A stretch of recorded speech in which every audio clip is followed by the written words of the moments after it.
Okay, so the question I have for you now is how loud is too loud? Oh boy.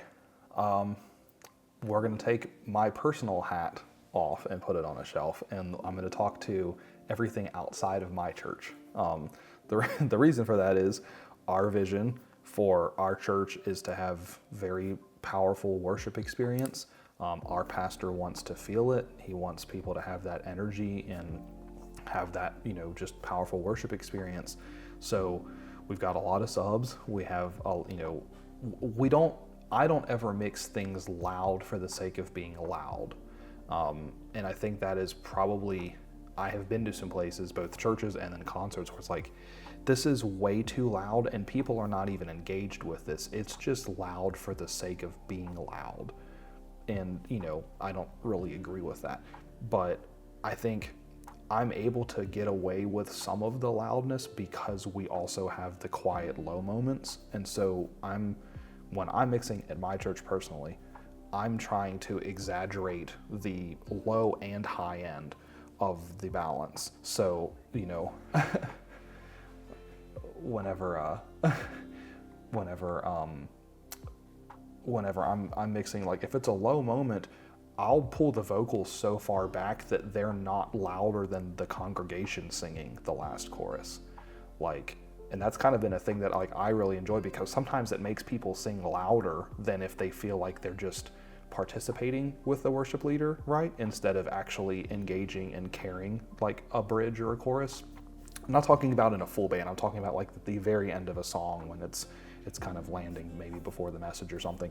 But then also we can have moments where the second song and we're on our 8th bridge and it just keeps building energy and getting bigger and bigger, and I'm not gonna hold back the energy because the room is engaged and they're singing and they're shouting and proclaiming. And so we'll keep up with that and it will get arena loud for 2 minutes and then it settles back down. So we're not trying to over exaggerate loudness. So I say all of that to say, how loud is too loud?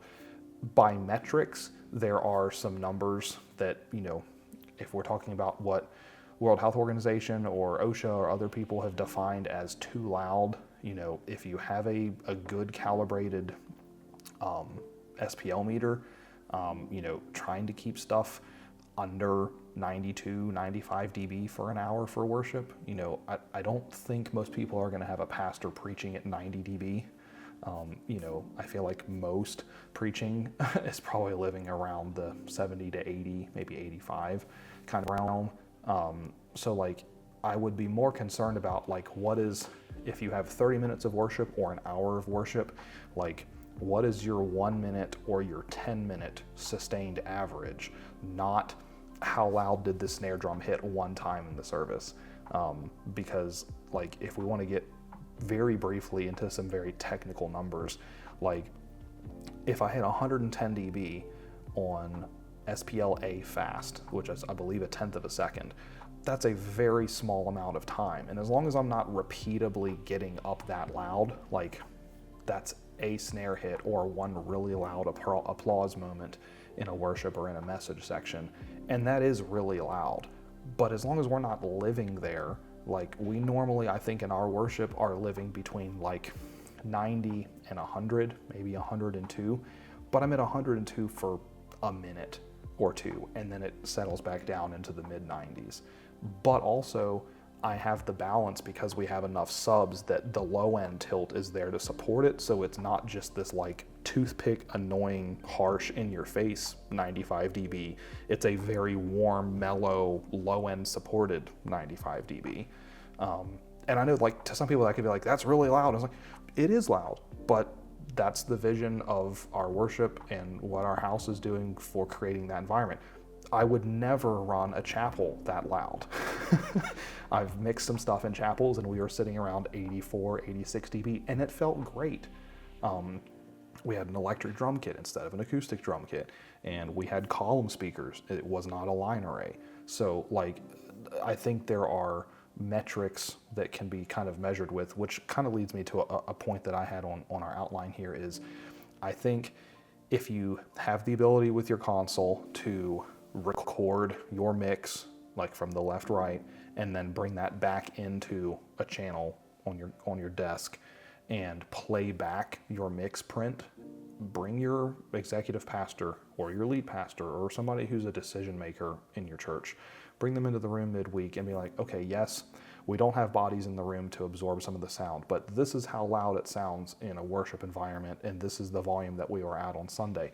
Is this acceptable? Are you okay with how loud this is? Are you okay with how much low end is here with the subs, or is this kind of overbearing? Okay, cool. If it's too loud for the people who are in authority of the church and responsible for the church, then cool, let's turn it down a little bit. But also they might be like, no, I think that was okay volume whenever it got to a big moment in worship. And again, I think that plays into using your dynamics. Like, you don't have to just pin everything to 10 the whole time. Let low moments that are sensitive and emotional be low. Don't try to over amplify things. Let your mix kind of move and breathe, and then you're going to get more response out of that, I feel like, instead of just everything just getting baked at 100 dB the whole time, because nobody wants that. That's just too much. So that brings me to my next question. How do you manage feedbacks from the congregation? Let's say the old woman in the front seat, comes to complain to you and be like, the sub is too loud. Then people at the back comes to complain to you, I can't hear the sub. Can you push up the sub? How do you blend, some of those feedbacks and complaints from different people in the congregations? Yeah, no, that's a great question. So I would probably look at two things. Actually, I would say three things. So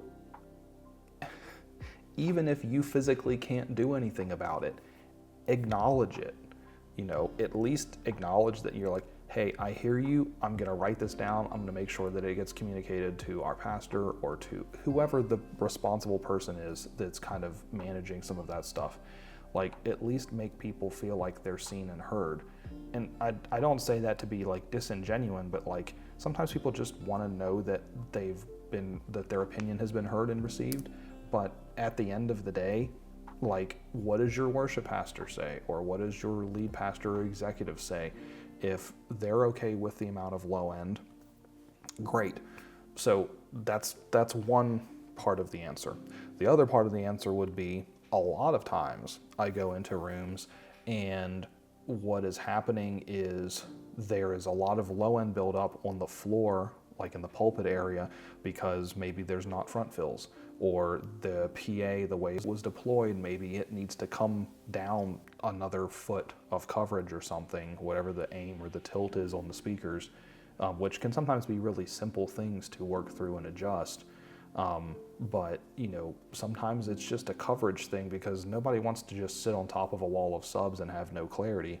But the sub probably wouldn't be a problem if you had proper fills or an outfill speaker from your mains, or if there was front fills that were positioned correctly. Whatever those kinds of solutions might look like, and then addressing what you're saying at the back of the room. That even goes into the further thing. This is getting back to system design. If we just put a wall of subs at the front of the stage, that has one kind of acoustic pattern and coupling effect. If we only put subs on the far left and right sides because we can't put them in front of the steps, for example, there's some churches that are like that. They're like, hey, we can't put anything in front of the steps, or we can't cut into the steps or put them under the steps in the stage. If all of your subs are only on the far left, right side, it's going to create a power alley or cancellations depending on the sub and placement in certain parts of the room. And so you may not have a lot of sub. We didn't talk about this earlier with kind of mixing stuff, but a big thing that's important to me when I'm mixing is being able to walk the room. Usually we have two, let's say, run-throughs. We'll have our sound check, we'll kind of run the songs, and then for our church personally, we have what we call Q to Q. So we're doing kind of our intro prayer and flow time into the songs and then into checking the speaker's headset.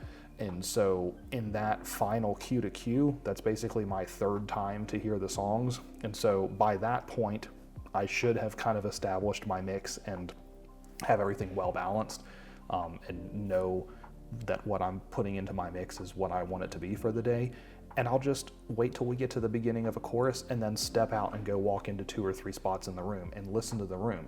And if you can do that consistently over a couple weeks, you'll start to notice what are things that are consistent and what are things that are inconsistent, both in your mix week to week, but it'll also reveal if there's problems in the room or the PA deployment. So if I know that where my front of house position is missing low end because of acoustics and the way the system's deployed, then I'm gonna maybe lean back on my subs a little bit and start to just think of like, okay, even if I think that it's a little bit low on the subs, it's correct in the middle of the room and it's probably more than enough on the front row. And vice versa, if your front of house booth is, because I've had to deal with this before in some rooms, like maybe your front of house booth is all the way on the back wall, and so you're sitting in like a boundary or a reflection thing, and so what you would maybe gain from going out and sitting in the room listening to a couple parts of the service during rehearsal is if the subs actually sound quieter in the room, you need to mix your front of house position more sub heavy than you might think you would need for the energy to be consistent and have like a clean balance between your subs, your low end, and your high end in your PA. And that's just kind of getting into that, like, well, that's not an EQ thing or a tuning thing, that's physics. And, then you can have the conversation with your pastors or leadership about moving your front house booth off the back wall, but don't come flame me for starting that conversation. That comes to my next question. Does clarity come from a proper system tuning or mixing? Clarity in sound? Is it like as a result of the good, system tuning, or is it as a result of the operator, the person mixing, the worship? That's a good one. I would say, I think that clarity comes from the mix, but you're going to be chasing an uphill battle if your system's not tuned correctly.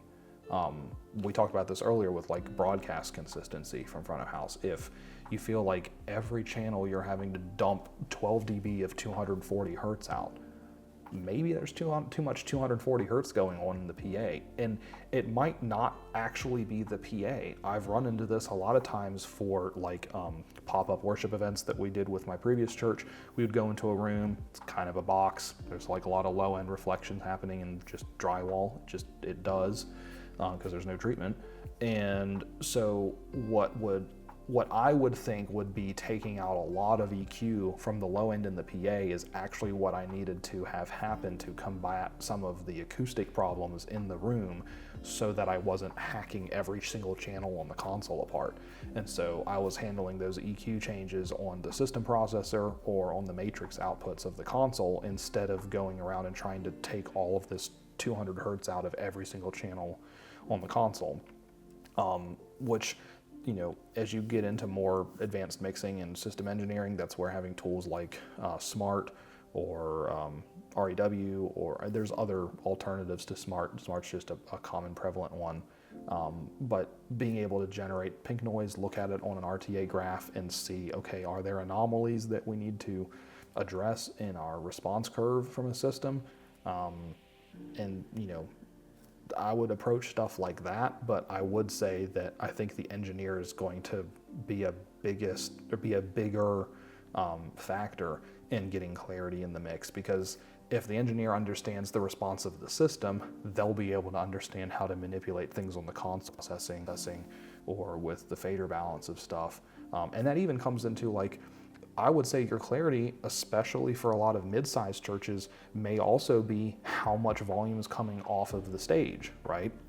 So if you've got a lot of drum bleed, or if there's wedges, like if you've got six vocal wedges across the front of the stage and there's a lot of vocal bleed down there, if you mute the PA for 10 seconds during the sound check and you can hear the vocals clear as day at front of house, maybe you either need to turn the wedges down a little bit, or you can start to mix the vocals a little bit lower in the PA, knowing that there's a lot of stage volume that's coming, and that would help balance some of your clarity factor out. So I think an engineer that understands their system and understands what they're hearing and how to interpret that information at front of house is probably more critical than is the system tuned to the best of its ability. But also, if your system's not tuned well, you're going to just be fighting an uphill battle.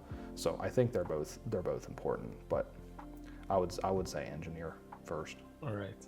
So I want to ask you the last question in this section. How do you prevent hearing loss, like in your auditorium or in your congregation? Yeah. Because a lot of the times, even I as a sound engineer, I go to events and after the events, I just keep like hearing like like strange ringing noise in my ears, and I just feel like I'm going deaf gradually. So how do you Yeah. prevent that? As a system technician and as a mixing engineer. Yeah. So I would say my response for that, for myself personally, and this is something that I've gotten into a lot more in the last couple months, as much as I can through a Sunday, because we have our sound check and then a bit of a rehearsal. We have our Q to Q run through, and then 3 fairly long gatherings. So it's basically 5 services of a Sunday. It's like 11, 12 hours sometimes. So that's a lot of volume for me to be in front of with a big PA at basically arena volumes on and off.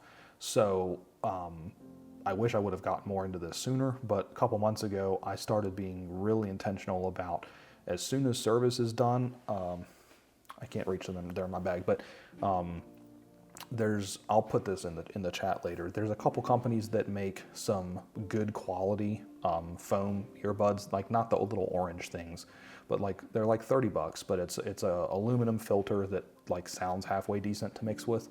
And so as soon as I can kind of step out of my mix role, I throw those in for 20, 30 minutes. I keep them in during all of the pre-service, like music and prayer time and stuff. And it usually, because we have a countdown for when the worship's going to start, usually around like -3, -4 minutes is when I'll pull my ear filters out. And unless I've stepped into the hallway or something, like anytime I can, I'm putting them in. I also, because like just with traffic in Atlanta, it's bad. I might have an hour drive home. I'll put my filters in the whole drive home so that all the car noise is not stacking up. So for me personally, those are some of the things that I'm trying to do to average out the volume, because once you've been exposed to all of that high volume, all of the normal volume is gonna seem like it's not a problem. But I've also noticed that like a year ago, sometimes I'd have a little bit of ringing coming home. I was like, man, we were too loud today and got out of hand. Which we're still loud, but I don't really notice any of that ringing anymore since I've been using those ear filters and trying to kind of create some recovery time for the amount of volume we're at. I don't think that's going to be a big thing for a lot of people, but just for the way that our room is, that's something that's worked for me. The technical answer, I would say, is just don't run stuff so loud. I'm a big advocate and user of smart. Everywhere I have at front of house, I have a smart system set up for an RTA. It's calibrated. I calibrate it at least once a month just to make sure it hasn't drifted. And so I'm looking at what are my SPL volumes for LAQ fast and slow, LAQ1, and LAQ10, and the relationship of the peak volume, so the momentary LAQ1 versus the average LAQ1. And so I can kind of mentally over time look at that to see, okay, if we were for 1 minute, if we were at 100 dB and that was our peak, but for the majority of the rest of the song I was living at 94, okay, cool, that's a 6 dB offset. That means we got really loud at some point, maybe in a chorus or something, because people were really singing out or they were cheering and screaming a lot or whatever because of something that happened in the spirit in the moment. But then everything kind of settled back down. And then if I look at LAQ10 and it says my max was only 96, so I was like, okay, so for 10 minutes we were at 96, which is still loud, but we weren't at 102 for 10 minutes. And so I've started doing a lot of self-analysis to kind of keep a grab on that. I'll link some information to this, but I actually have a little USB-C monitor that sits in front of my console that has all of the SPL metering in front of me, so I can actually see it right underneath of me looking at the stage. I started doing that at my previous church in Auburn, and that's been a huge help for me, just like I don't want to say getting lost in the sauce, but like it's fun to push your PA and to have big subs and all the things, and like it can just get to be out of control because it feels good in the moment, and then you go back and look at it like, whoa. So like I have all of that metering set up kind of as an accountability to myself to be able to go, okay, we're getting a little bit out of hand here with our volume. Let's, bring the volume back a little bit. And also like there are times where, this happened this past Sunday again, but like there's a point where you just need to let the room do what it's going to do and not try to outrun what the room's doing. So if your pastor gets up and let's lift up our best praise, and if your best praise in the room is 106 dB without the PA, like, maybe add some more room treatment. But I'm not going to try to compete with all of that. I'll bring stuff up to keep up with it, and I'll adjust things in my mix if people start like having a big moment where they're worshiping and shouting and singing loudly and stuff. Like I'm gonna tilt my vocals back. I'm gonna sometimes tilt my guitar back, and I'm gonna let the energy come from the kick and bass and like low end elements more, because the room is generating all of this mid range. So I'm gonna accommodate my mix to tilt a little bit for that, to try to stay under a specific volume range. So I think there's that. And then I think my other thing would be like, hey, have earplugs available if there's people who have really sensitive hearing. Like if you're running that loud, then have accommodations for that. Don't make people suffer through it because it's too loud for them and they just have to deal with it. Like that's not a good way to steward the congregation and the church. But I think if you can train your operators to understand like the relationship between perceived loudness, which might feel good, and then the actual SPL values that correspond to that, then they'll start to get an understanding of like, whoa, this is really loud. Or, hey, I've actually got room, I can push this more because I can bring my low end in more to help match the contour of this. So those are some of the things that I kind of try to keep in mind. And thank you so much, Marco. And this session tonight has really been insightful. There's been a lot of knowledge, So to round this up, how do you think, just 5 straight ways you think we can get a better sound in church, and you think we can get a consistent church sound? Like what are your 5 tips, Yeah, so it's a good setup for, I kind of spent some time going through these with you a couple days ago. I'm gonna go through the 5 things that I think are my top 5 personally, and then I'll kind of go into each one of them a little bit deeper, and then we're gonna go into some Q&A time. For me, I think at least the number one thing that I think would help get a consistent, better sound in the church is starting at the source. What I mean by that is, at the end of the day, your mix amplifies everything that's coming to you from stage, right? So your mix is going to amplify low quality microphones. If there's maybe a not well dialed in patch from the guitar rig or from the keyboard or whatever, like all that your PA is doing is making, if there's a problem tonally or a problem with the source, you're just amplifying those problems. Like it's never going to get better by being in the PA if it didn't start with a good source, right? So I think prioritizing, spending time with your musicians, see if you could get them to come in on a Tuesday night or a Friday night and spend some time listening to stuff. If you have the ability to do virtual sound check, record a rehearsal or a Sunday and then bring everyone back in and let them listen to it. The amount of like progress that I've made with people after doing virtual sound check and then letting them hear how it was translating in the PA with like no EQ, just what they were giving me, and then they come out in the room and hear and they're like, oh, that's not at all how I thought it sounded. And so yeah, I think starting at the source would probably be my number one thing that it'll help remove problems. Is the vocal mic that you're using, is that the right capsule for how your singer works? If they're getting off axis a lot, certain microphones favor that better, or certain capsules will favor that and be more forgiving. some capsules just don't handle getting off axis or coming off the capsule with proximity well. Others do. We're not going to talk brands, but that might be something to address. If you have a pastor and their headset just has a ton of bleed in it,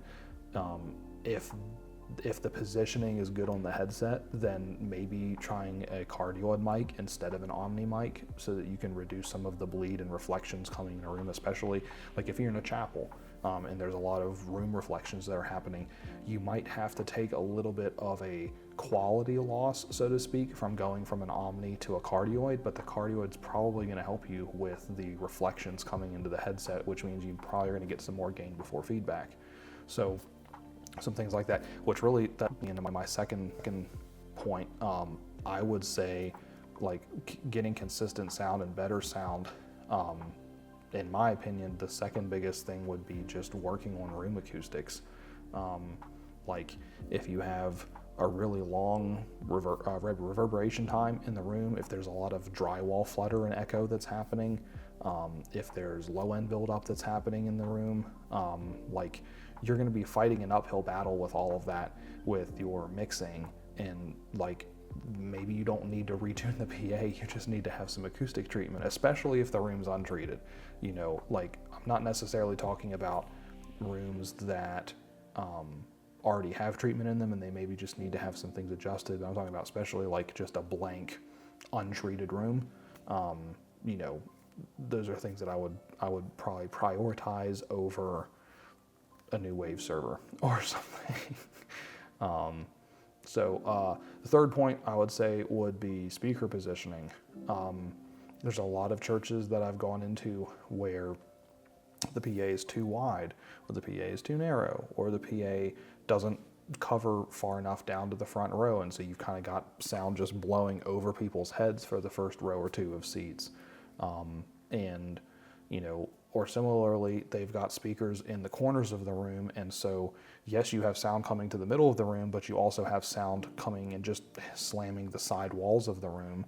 And so if you can either reposition those or work on the angle of those to try to get sound to not be reflecting all over the side walls, like those kinds of things can be beneficial. I think another point would be like mixing or operator error, and I say that subjectively, like just having good gain structure for the console, not overusing EQ. My favorite thing is, if I go look at a console, and I'm not talking about like somebody's lapel mic or whatever, but like, we're going to talk about lapel mics. Like if somebody has a lapel mic or a headset and all 4 EQ bands are at -15 and it's a wide Q, and it's like, you didn't accomplish anything. All you did was just turn the thing down 15 dB. So like maybe you just need to have a conversation with a pastor to be like, hey, I want to make sure we can get your headset better. Can we schedule a time to have you come in midweek and have you walk through some talking or preaching moments for 10-15 minutes and let us work on ringing out your headset with your voice?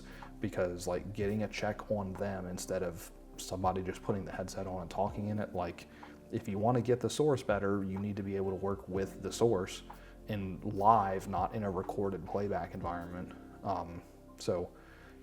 I think those are big things to pay attention to. And then probably my last point would be just having good sound check methods.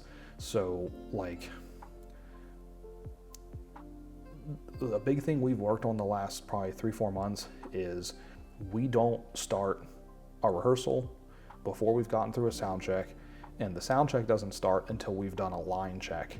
And so that's like, I'll tell John, John, ready for line check on drums? Yeah, okay, cool. 4 hits on the kick, 4 hits on the snare, 4 hits on each tom. Bass, 10 seconds. Each guitar, 10 seconds. And like, especially when you're rotating through different musicians or volunteers, just being able to like get some gain levels set. Again, this is the conversation of like, hey, maybe this is not the time to noodle or to like give your low volume for sound check, but hey, give me your biggest, loudest patch. If you can establish that from the get-go as the engineer and be able to tell them like, hey, I want to set gains, make sure that everybody's getting a good signal coming in, give me your loudest, like fullest signal, then you also will know that if it changes and they get way quieter or they get even louder and you need to gain them down, then you can have the conversation of like, okay, cool. Did something else change? Did something change on your patch? Did somebody step on something on the DI box and it turned the pad on? Whatever might have happened. But just getting those like fundamentals of having good line check before you start into your sound check and adjusting ears and everything, because otherwise, if you don't have good gains set coming in, you're going to just be chasing yourself in circles trying to get everybody's ears dialed in. So those will be my big 5 things. Is there anything that you would add to those? I think the most important thing you've mentioned is getting it right, at the source. Because, I made a video and I said, the Bible says, if the foundation is destroyed, what can the righteous do? And this also applies to audio. Yeah. If the foundation, if the source is, bad, you only amplify the source that you have. You can't replace it. You can't, there's no magic you're going to perform. Right. So your bad source, your bad music, your bad, microphone, your bad PA system is only going to be amplified. So it's important to get it right from the source and make sure you put in so much effort in,